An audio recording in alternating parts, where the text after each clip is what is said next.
Hi, this is Natalie Rice from sportsreview.com. Swansea and Stoke go head-to-head on Saturday. And here now to break down the match is William Hill's in-play radio host, Lee Phelps. Now, last meeting ended 2-1 to Stoke at home, but neither have much to play for. I know we did discuss earlier, it is at that position, so to speak, but, we have been discussing matches there where it's relegation or it's Champions League, place. Do you think it's going to be a bit of a boring game on the pitch? Not necessarily, no. I mean, I think you're right. There isn't an awful lot to play for, but every season that Stoke have been in the Premier League, we've always heard from the club, oh, this is, they've always improved. They've improved in the league position or they've improved the points. And I think that's a real driving force for these players because, what else are you playing for, Natalie? I mean, even when you start the season, you maybe play for a cup or an appearance in a cup final or a good cup run. Neither of these teams are playing for the Premier League title, maybe Europe.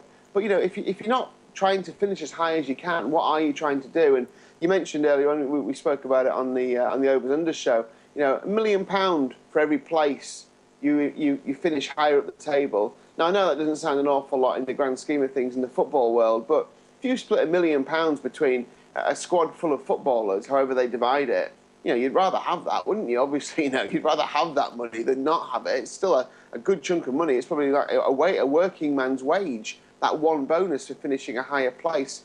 And Swansea are in 8th, Stoke are in 9th. If Stoke win this game, that's equalled their best ever points total in a Premier League season, 50. And then they can move on from there. Still a few games left. I'm not saying they can catch Southampton on 57 points, but they could finish 8th, with a good points total. So I think there's a bit to play for here. I'm going to side with Stoke more than Swansea, though, because I think Swansea, without Gomez in the team, I think they're going to struggle for goals. I know they scored 3 at Newcastle, but Newcastle really are a poor side at the moment. If you are looking for a goal scorer for Swansea, Sigurdsson's probably worth a look.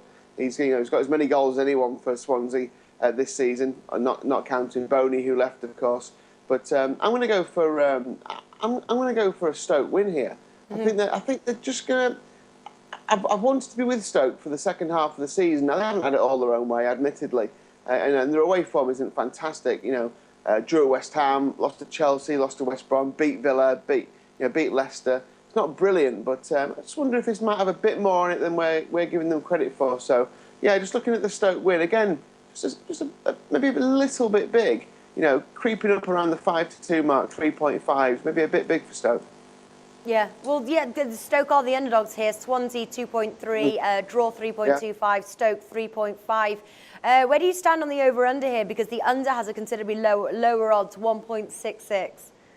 Yeah, well, on the Overs/Unders show, I went overs. I think it'll be an open game. I think the way Swansea like to play, that they pass the ball around. And I think Stoke are pretty, they're not as direct as they used to be, but they also like to get the ball down the deck. And I think the problem with Stoke is that they need lots of chances to score goals. Their shots on goal stats are pretty high. Their shots on target stats aren't particularly great. Their conversion rate isn't great. So you might need more shots than normal to get the goals. It's a little bit of a risk. But I'm going to trust my instinct that this is going to be an open game. And, if I'm right, it'll be over 2.5 and Stoke will win 2-1. All right, what's the bet then, the top tip? Straight Stoke win. I'm going to go for that at around 3.5, 5-2. All right, fantastic. Lee Phelps, thank you for joining us today. Thank you.